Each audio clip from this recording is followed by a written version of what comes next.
विद्यार्थियों, मैं गोविंद गोयल आप सभी का सोशल मीडिया पर हार्दिक स्वागत करता हूं।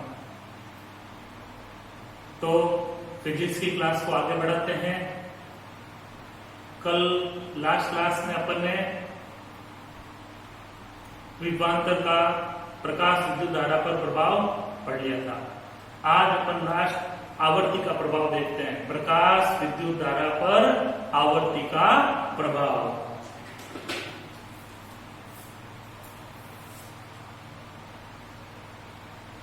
प्रकाश विद्युत धारा पर आवर्ती का प्रभाव।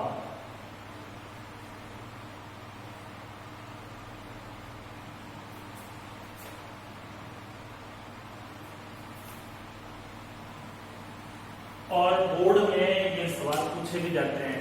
प्रकाश विद्युत धारा पर तीव्रता के प्रभाव को समझाइए, प्रकाश विद्युत धारा पर विभवांतर के प्रभाव को समझाइए, प्रकाश विद्युत धारा पर आवर्ती के प्रभाव को समझाइए। अब अपन आवर्ती का प्रभाव पढ़ेंगे तो तीव्रता और विभवांतर दोनों को क्या कर देंगे, नियत कर देंगे। तो आप नियत विभवांतर पर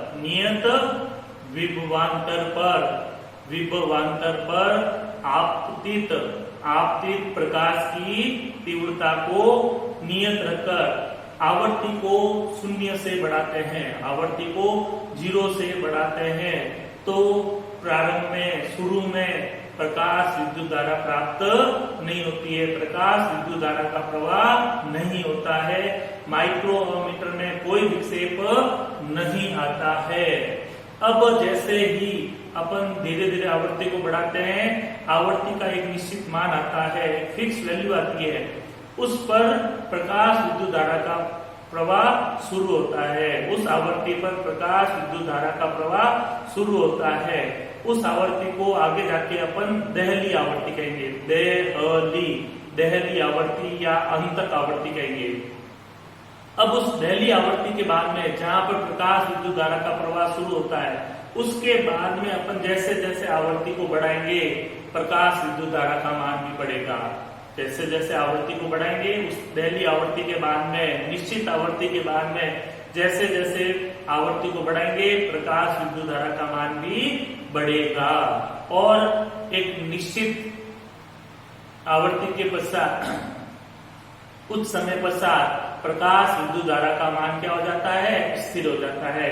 मतलब संतृप्त प्रकाश विद्युत धारा प्राप्त हो जाती है। तो शुरू में प्रकाश विद्युत धारा मिलेगी नहीं, एक निश्चित आवर्ती पर प्रकाश विद्युत धारा मिलनी शुरू होगी। फिर जैसे जैसे आवर्ती बढ़ेगी प्रकाश विद्युत धारा भी बढ़ेगी और कुछ समय बाद में प्रकाश विद्युत धारा का मान क्या हो जाता है, स्थिर हो जाता है। मतलब संतृप्त प्रकाश विद्युत धारा प्राप्त हो जाती है। उसके बाद आवर्ती बढ़ाने से कोई फायदा नहीं होगा। क्लियर? कोई समस्या? तो इसको अपन लैंग्वेज में इस तरह से लिखते हैं,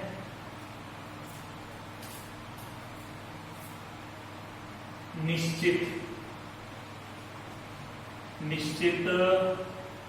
विभवांतर पर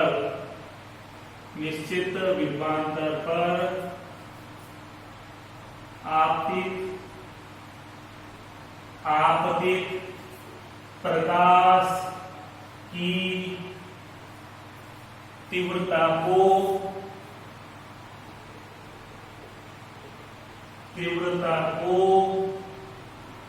नियत रखकर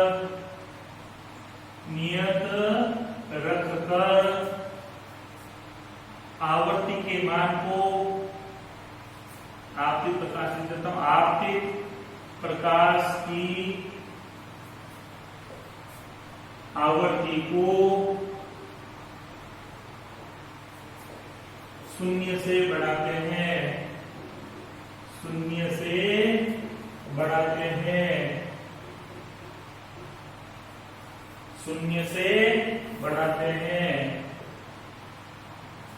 देखो विभवांतर फिक्स कर दिया आपने, निश्चित विभवांतर पर आपतित प्रकाश की तीव्रता को नियत रख करके तीव्रता को भी अपन ने फिक्स कर दिया, उसके वैल्यू को फिक्स कर दिया। आपतित प्रकाश की आवृत्ति को शून्य से बढ़ाते हैं, 0 के बाद में 1 2 3 4 ऐसे से बढ़ाते जाएंगे। तब प्रारंभ में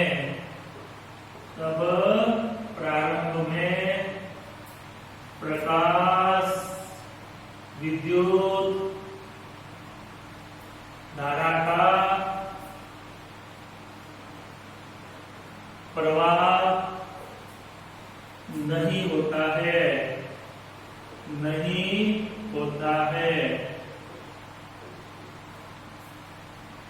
तो शुरू में प्रकाश विद्युत धारा का प्रवाह नहीं होता है। एक निश्चित आवृत्ति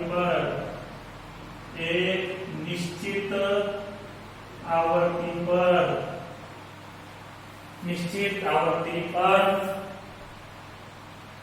प्रकाश विद्युत धारा का प्रवाह प्रारंभ होता है।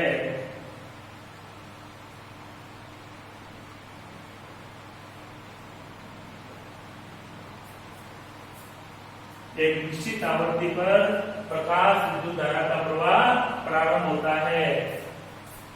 इस निश्चित आवृत्ति को देहली आवृत्ति कहते हैं। देहली आवृत्ति कहते हैं।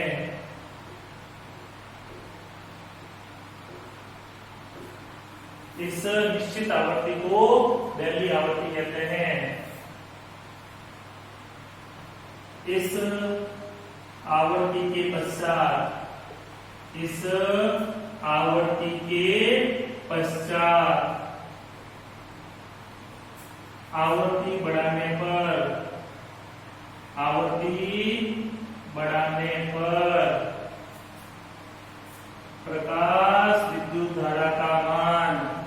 प्रकाश विद्युत धारा का मान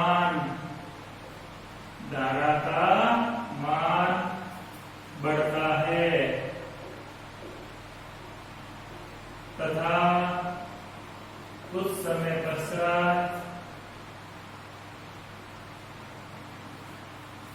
समय पश्चात प्रकाश विद्युत धारा का मान स्थिर हो जाता है।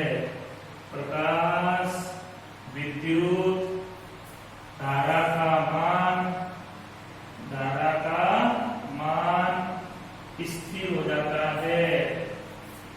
स्थिर हो जाता है।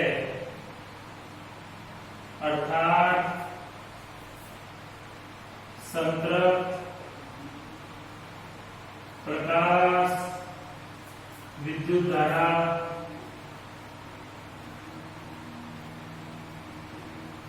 प्राप्त हो जाती है।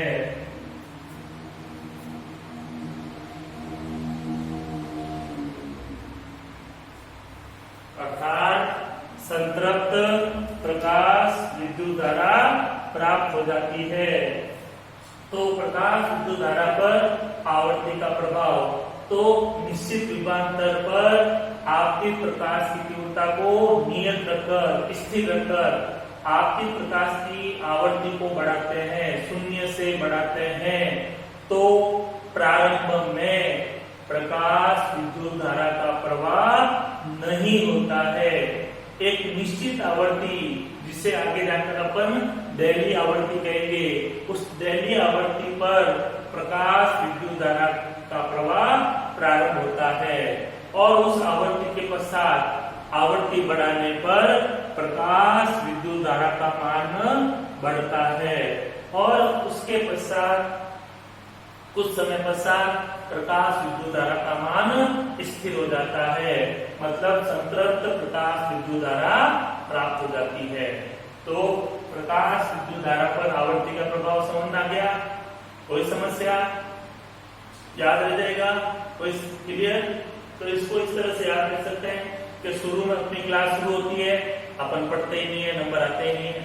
ठीक है, जैसे ही फर्स्ट टेस्ट आता है अपन पढ़ते हैं, ठीक है, उसके बाद में अपने नंबर आने शुरू होते हैं और first test, second test, third test होने के बाद में अपना रिजल्ट क्या होता है, कंटिन्यू हो जाता है। एक या दो टेस्ट होने के बाद में अपने नंबर स्थिर हो जाते हैं। तो आवर्ती का प्रभाव इस तरह से आप माइंड में रख सकते हो। क्लियर? कोई समस्या? बढ़े आगे। तो बढ़ने में अपन इसमें ही अपन एक परिभाषा पढ़ लेते हैं डेली आवर्ती की।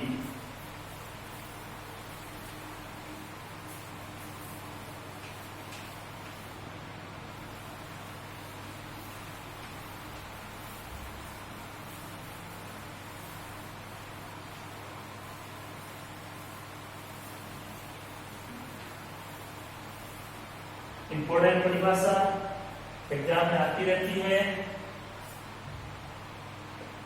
डेली आवर्ती, थ्रेशोल्ड फ्रीक्वेंसी इंग्लिश में कहते हैं। इसको अंतत आवर्ती भी अपन कह सकते हैं, अंतत आवर्ती। तो अपन कहेंगे प्रकाश विद्युत प्रभाव की घटना में, प्रकाश विद्युत प्रभाव की घटना में वह न्यूनतम आवर्ती, वह कम से कम आवर्ती जिस पर धातु की सतह से फोटो इलेक्ट्रॉनों का उत्सर्जन प्रारंभ होता है। धातु की सतह से फोटो इलेक्ट्रॉनों का उत्सर्जन प्रारंभ होता है। प्रकाश विद्युत धारा का प्रवाह प्रारंभ होता है। क्या कहलाती है? डेली आवर्ती कहलाती है। क्या कहलाती है? डेली आवर्ती। लिखते हैं इसकी परिभाषा। प्रकाश विद्युत प्रभाव की घटना में वह न्यूनतम आवर्ती, कम से कम आवर्ती, वह न्यूनतम आवर्ती जिस पर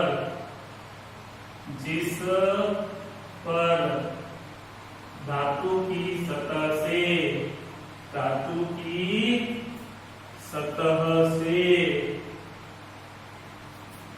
फोटो इलेक्ट्रॉनों का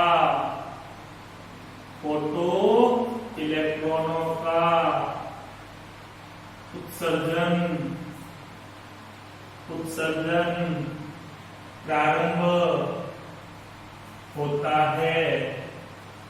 उत्सर्जन प्रारंभ होता है, डेली आवर्ती कहलाती है।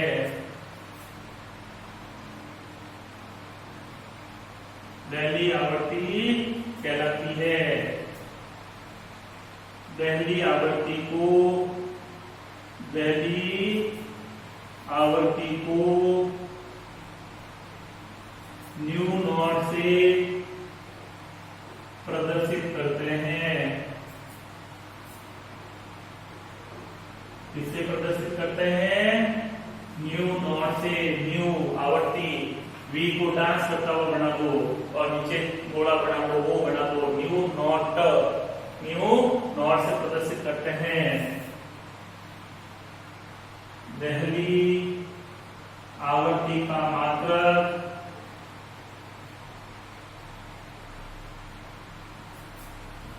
हर्ट्ज होता है। वैसे आवर्ती का मात्रक क्या होता है? हर्ट्ज। डेली आवर्ती का मात्रक भी हर्ट्ज ही होता है।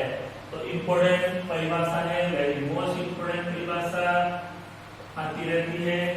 इसी से रिलेटेड एक परिभाषा हाफिली में पूछी गई थी, डेली तरंग दैर्ध्य। डेली तरंग दैर्ध्य, डेली तरंग दैर्ध्य। तो जब आवर्ती होगी तो उस समय तरंग दैर्ध्य होगी। तरंग द्वारा तय की गई दूरी को तरंग दैर्ध्य कहते हैं। तरंग द्वारा तय की गई दूरी को तरंग दैर्ध्य कहते हैं। तो जिस समय दैर्घ्य आवृत्ति होती है उसी समय आपको जो तरंग दैर्ध्य प्राप्त होती है उस तरंग दैर्ध्य को क्या कहा जाता है? दैर्घ्य तरंग दैर्ध्य कहते हैं। आवृत्ति और तरंग दैर्ध्य में व्युत्क्रमानुपाती संबंध होता है। इसलिए जब आवृत्ति न्यूनतम होगी तो तरंग दैर्ध्य क्या होता है? अधिकतम होता है। आवृत्ति न्यूनतम होती है तो तरंग दैर्ध्य क्या होता है? अधिकतम होता है। इसकी परिभाषा ऐसे लिखेंगे अपन, प्रकाश विद्युत प्रभाव की घटना में, प्रकाश विद्युत प्रभाव की घटना में दहली आवृत्ति से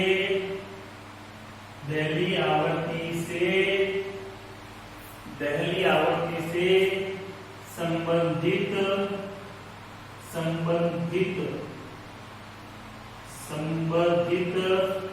तरंग दैर्ध्य को दहली तरंग दैर्ध्य कहते हैं। दहली तरंग दैर्ध्य कहते हैं। इसे लैम्डा नॉट से प्रदर्शित करते हैं। इसे लैम्डा नॉट से प्रदर्शित करते हैं। तो प्रकाश विद्युत प्रभाव की घटना में दहली आवृत्ति से संबंधित तरंग दैर्ध्य को दहली तरंग दैर्ध्य कहते हैं, लैम्डा नॉट से प्रदर्शित करते हैं। और इसमें और अच्छा वर्ड डालना चाहो तो यहाँ अधिकतम जोड़ सकते हो। संबंधित अधिकतम तरंग दैर्ध्य को, अधिकतम तरंग दैर्ध्य को दहली तरंग दैर्ध्य कहते हैं। नॉलेज रखिए, एक बार आपके लिए पूछी गई है, न्यूमेरिकल में अपन कहीं कहीं दहली तरंग दैर्ध्य का वर्ड यूज कर सकते हैं। फिर भी परिभाषा पूछी जाए तो आप इस तरह से लिख सकते हो। कोई समस्या? दोनों परिभाषा समझ में आ गई? ठीक है।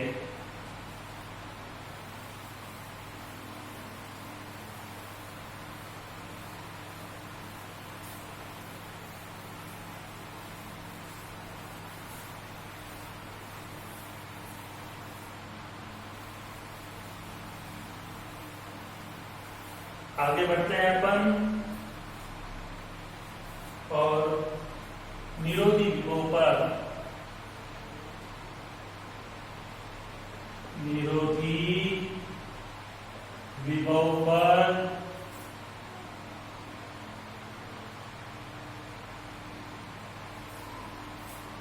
आवर्ती का प्रभाव देखते हैं अपन।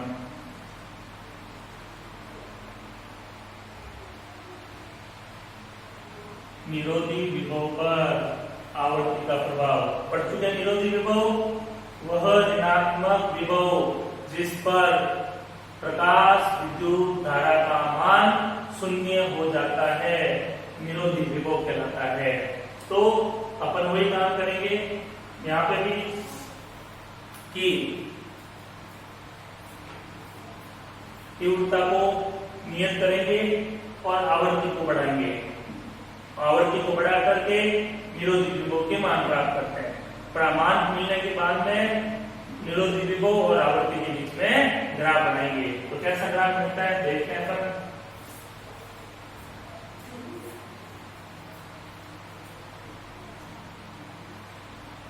तो अपन यहां पे लिखते हैं आपतित प्रकाश की तीव्रता को नियत रखकर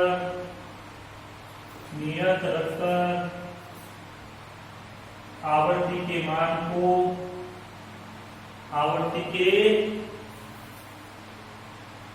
को बढ़ाते हुए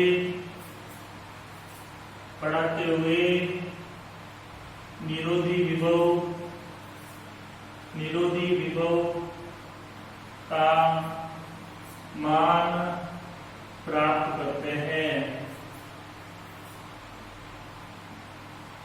और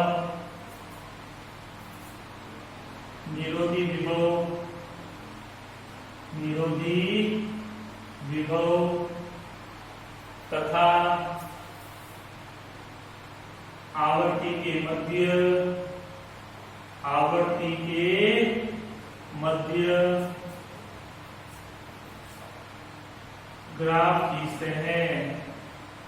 ग्राफ खींचते हैं जो निम्न प्रकार प्राप्त होता है।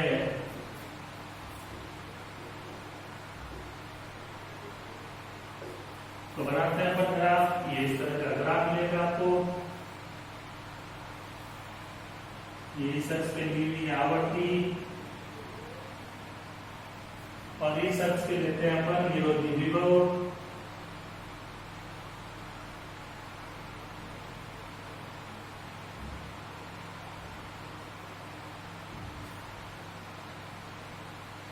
तो यहां से इस तरह का ग्राफ मिलता है आपको।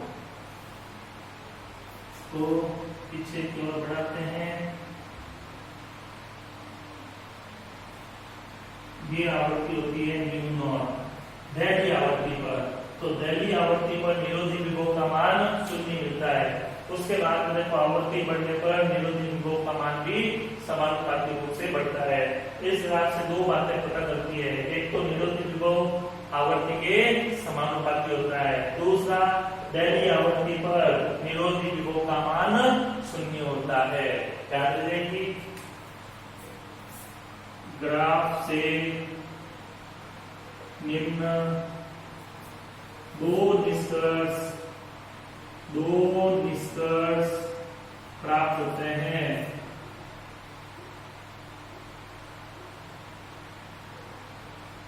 नंबर 1, निरोधी विभव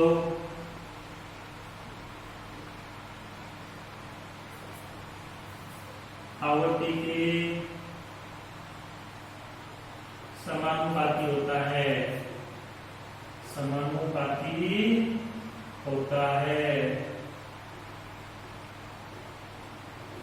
ये ऐसा 45 डिग्री का कोण की रेखा जब भी मिलती है ये समानुपाती ग्राफ होता है।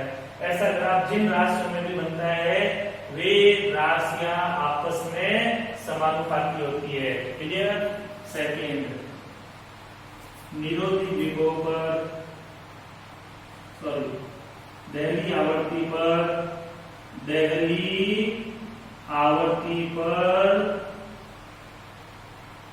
निरोधी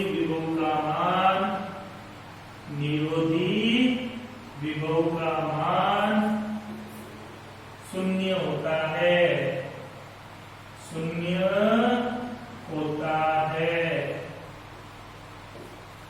दहली आवृत्ति पर निरोधी विभव का मान 0 होता है। क्लियर? अब ये आपको पूछ भी सकते हैं ऐसे कि निरोधी विभव और आवृत्ति के मध्य दो अलग अलग धातुओं के लिए आपको कहते हैं ग्राफ बनाओ। दो भिन्न भिन्न धातुओं के लिए निरोधी विभव और आवृत्ति में ग्राफ। ये निरोधी विभव ले लेते हैं अपन V0, आवृत्ति ले लेते हैं इधर। तो देखो दो धातु हैं तो दोनों की दहली आवृत्ति अलग अलग होगी। तो जिसकी आवृत्ति कम है उसके लिए ये ग्राफ, जिसकी आवृत्ति अधिक है उसके लिए ये ग्राफ। ये न्यू नॉट, ये भी न्यू नॉट। ये A धातु के लिए ले लेते हैं, ये B धातु के लिए ले लेते हैं। ये धातु A, ये धातु B। जिसकी दहली आवृत्ति अधिक होगी उसका निरोधी विभव भी अधिक होगा। बात समझ में आ गई? तो 1 नंबर का एक ग्राफ आपसे पूछा जा सकता है, बोर्ड में पूछा जा सकता है, आगे कॉम्पिटिशन में पूछा जा सकता है। तो निरोधी विभव पर आवृत्ति का प्रभाव समझ में आ गया होगा। क्लियर? तो अपने प्रकाश विद्युत धारा पर तीव्रता का प्रभाव पढ़ लिया, विभवांतर का प्रभाव पढ़ लिया और आवर्ती का प्रभाव पढ़ लिया। कल अपन आगे नेक्स्ट टॉपिक लेंगे और प्रकाश विद्युत धारा के नियम पढ़ते हुए इस चैप्टर को आगे बढ़ाएंगे। Thank you, good day.